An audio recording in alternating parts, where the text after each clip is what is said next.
Director from the Virginia FOIA Advisory Council. Alan Gernheardt is the Executive Director of the Virginia Freedom of Information Advisory Council.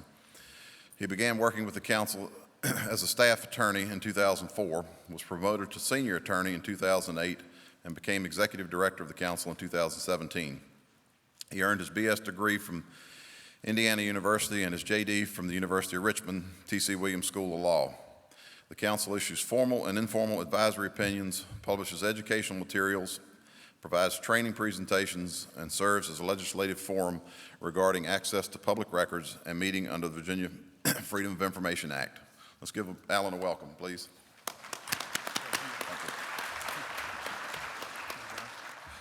Good morning, everyone. So there is traffic, believe it or not. It's the first time I've been anywhere in over a year, so thank you all for having me, and I'm glad we can all get back together. So how many of you have called me before? Let me ask you that. Show of hands, okay. A few of you, so y'all know what I do. Those who don't, talk to your friends. I'm here to advise on FOIA. I take a neutral position. FOIA itself, however, is designed to favor access. So you're going to hear me say that a lot today. Randy, if you could put up the code section. For today, I'm just using a section directly from the Legislative Information System. This is House Bill 2004, which is one you've probably all heard about. It is going to change the rules on access to criminal investigative files. For anyone who's not familiar, and just as a reminder to everybody else, the current law for the next couple weeks remaining is that criminal investigative files do not have to be released. They're a discretionary exemption in FOIA, and you may withhold them currently indefinitely. There is no trigger that says you must release them. That is going to change. Randy, if you would scroll down to the new language highlighted, keep going to the next section highlighted in yellow. We'll come back to that a little bit in a minute. You'll see where we crossed out a bunch of stuff. And keep going, there we go, right there. So this is going to be a brand new section in FOIA. Currently, most of the law enforcement and criminal records are all covered under 2.2-3706. We now have new 2.2-3706.1. Got a few definitions. Some of this you've probably seen before for those who are familiar with the current rules about releasing unattended death records, immediate families coming out of that. But this definition of ongoing is new. And you'll see the first thing here, B1, this is the stuff we already release as criminal incident information, and that's been transferred from 2.2-3706 into the new section, 2.2-3706.1. And Randy, if you would scroll down a little more till we get there, the number 2, criminal investigative files. So it starts out, and we could stop right there, thank you. This is the new language where it's going to say the same basic idea, criminal investigative files defined as, et cetera, but now it's a mandatory release rule with certain exceptions, okay? It says, first, you have to release criminal investigative files defined as any documents and information, including complaints, court orders, memoranda, notes, initial incident reports, filings through any incident-based reporting system, diagrams, maps, photographs, correspondence, reports, witness statements, or evidence relating to a criminal investigation or proceeding that is not ongoing. And with my apologies to Randy, can we scroll back up a little bit to that definition of ongoing? So this is going to be the first question. Is a matter still ongoing? Well, ongoing refers to a case in which the prosecution has not been finally adjudicated, the investigation continues to gather evidence for a possible future criminal case, and such case would be jeopardized by the premature release of evidence. We heard a number of examples. I know from talking to state police, they're expecting to be kind of flooded with requests come July 1st for old case files, things like the Virginia Tech shootings. I know they announced they have 11 bankers' boxes plus thousands of photographs worth of records in that case. I'm sure there's going to be requests for information about the Virginia Beach shootings a couple years ago. There's also a commission. I did a training for them 2 days ago, and that commission's looking into the shootings. So this is kind of flipping the current rule on its head. We're going from you can withhold this stuff in your discretion basically forever to now you're going to have to release it once the case is no longer ongoing. One of the things, let me ask, is anybody here besides me a lawyer? We got any lawyers here? No? Okay. We do? Oh, all right. Welcome. Some of the language we're going to go through here, you may recognize. This was taken from federal law and some other states' law. This bill came to us in a very different form originally, and there have been prior versions that didn't pass. This version, I can tell you, was suggested by the Innocence Project. It went through some revisions, but it's all new language here in Virginia. Okay, so when we're asking about how do I interpret this, I have a question of I don't know if it applies in these specific facts kind of thing. There's not going to be really any precedent that's controlling that we can point to. So there are no court cases on this language at all at this point in time because it's going to be brand new. So we're going to be doing the best we can to give advice on this, but some of it is going to have to be referring to cases from outside Virginia. One of the problems, and I'll tell you I did some research on this, we look at the things you can continue to withhold under, if we scroll down to B2C there, the provisions of keep scrolling down please, and a little more, there we go. B2C, C, provisions of subsection B shall not apply if the release of such information, number one, would interfere with a particular ongoing criminal investigation or proceeding in a particularly identifiable manner. What does particular mean? Anybody want to hazard a guess? We'll find out, I'm sure. But obviously, it's got to have some degree of specificity. It can't just be a generalized, it's got to be particular. So that much we know, but as to specific examples, we don't actually have any yet. For number two, would deprive a person of a right to a fair trial or an impartial adjudication. Let me ask the lawyer here. Do you think that'll go to litigation sometime? Yeah, I think it will, but it hasn't yet. So exactly what is that going to mean? We'll see. For right now, it's use your best judgment, and you're going to have to probably consult your own attorneys quite a bit on some of this. Number three, I expect there to be a lot of questions about this one. It says you don't have to release if the release would constitute an unwarranted invasion of personal privacy. Does anybody know what that means offhand? I don't either. I'm going to do my best to find out. I'll tell you, I was researching this. I've been looking at cases. The first two, I've been looking in federal law to see if there's language to match that within the Fourth Circuit, which is our jurisdiction.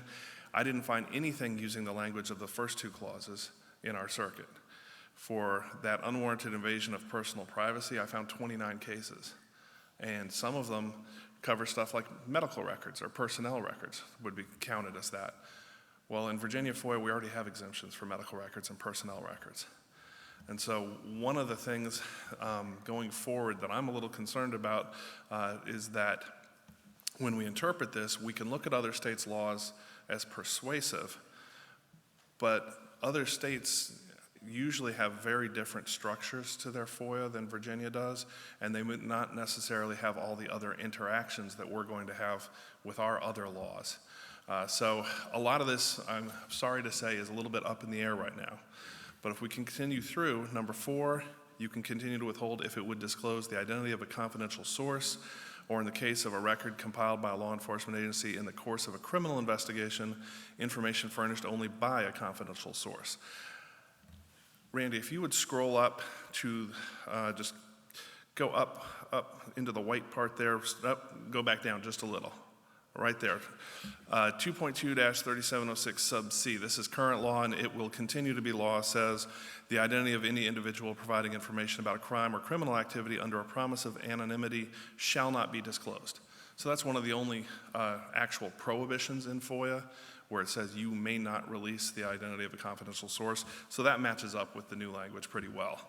If we scroll back down into a little further, I want to go to, 5 and 6 there. So you don't have to release under number 5 if it would disclose law enforcement investigative techniques and procedures if such disclosure could reasonably be expected to risk circumvention of the law. Now, if we scroll back up, sorry, Randy, giving your finger a workout here on the scroll button, but if we keep going back up to number 9 and number 10, there's number 10, the identity of any victim, witness, or undercover officer or investigative techniques or procedures is already exempt as a discretionary exemption. So again, we have some matching language when we go back down now to C5. And there's going to be a lot of this, and I apologize, but with the new language, we're just going to have to bounce back and forth quite a bit. If we keep going down here, C6, if it would endanger the life or physical safety of any individual. I think that generally makes sense to everyone.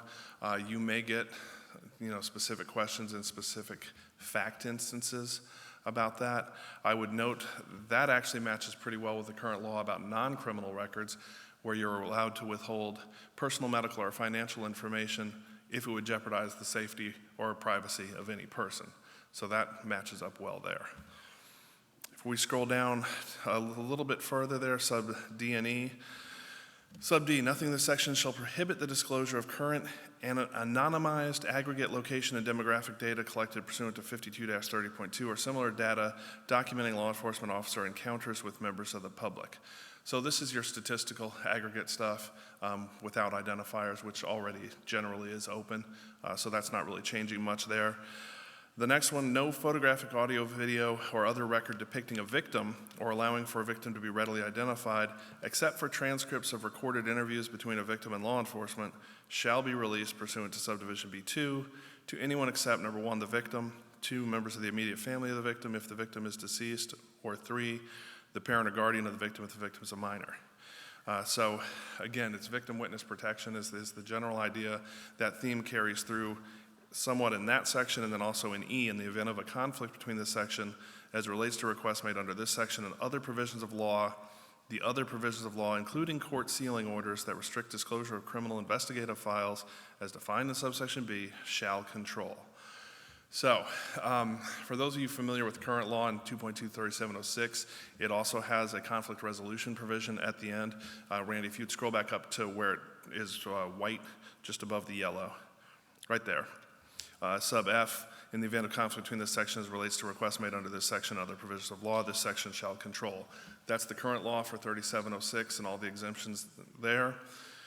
If we scroll back down, we have that similar provision for the new language, except it talks more specifically about requests made under this section and other provisions of law, including court orders that restrict the disclosure of criminal investigative files. Shall control. So for this one, if you have some other law that's more restrictive, easy example is 19.2-11.2 is the basic victim witness protection statute out in the criminal procedure section. That is more restrictive. It is a prohibition. It says under certain types of cases, usually gang-related, some drug-related, some sexually related crimes, you shall not release information. That would still control. So you still don't release into those instances. If we scroll way up now to the first part of the yellow, how many people are looking forward to this? Let me ask you that. One of the things that was done as a concession to the workload that's likely to come from this, you'll see the normal rule, as most of you know, I'm sure, is that you have to respond to a FOIA request within 5 working days. This one, in the case of a request for criminal investigative files under the new section 2.23706.1, you can get up to 60 work days if you can't do it within 5. Normally the extension is only 7 work days. This will give you up to 60 additional days to respond. Okay? Other than that, the usual timing rules of FOIA will apply. So if the 5 plus 60, which is 65 work days total, is not enough, then the first step is to make a deal with the requester if you can. And if you can't work out a deal, then you can petition a court for more time. Okay, so that would be the timing rule on this. If we scroll down just a little bit more, there's another yellow part in here highlighted, if I remember right. Yeah, this is just, I'm going to make a note of this, having read. This is the current exemption B1, where it says following records are excluded from mandatory disclosure provisions of this chapter, but may be disclosed by the custodian in his discretion, except where such disclosure is prohibited by law. And you'll see what it's changing is you still have that exemption, but unless they're required to be disclosed in accordance with the new section. This is complicating things, and I know it. But basically, you have the current exemption. You can use the current exemption until the case is no longer ongoing. Once the case is no longer ongoing, you have to release, but this is where you go through that C1 through 6 that we just talked about, where there are things you don't have to release. So the new rule is where currently you can just say, no, I'm not going to give you criminal investigative files. The new rule is once the case is no longer ongoing, you have to release the criminal investigative file, but you can redact it according to the new section in the C1, 2, 3, 4, 5, 6. Clear as mud? I ask you, yeah. There's going to be a whole lot of flow chart kind of stuff going on here where if you call me with questions, and you're certainly welcome to, we're going to have to go through, okay, first question is always going to be, is it criminal or non-criminal? That's what we do right now. If it's criminal, the next thing is it ongoing? Is it ongoing or closed? If it's ongoing, you can still withhold under the current law. Same exemptions as currently. If it's not ongoing, that's when we're going to have to say, okay, you have to release, but, and then we're going to go through those C1 through 3, 4, 5, 6, and say, is any of this stuff needs to continue to be protected even though the case is not ongoing? We'll have to go through that. Questions? Are you going to be around July the 1st? I wish I wasn't, but yes, I am. You'll be getting a few calls from out. Yeah, and I'll tell you, I expect to get a lot of calls on this.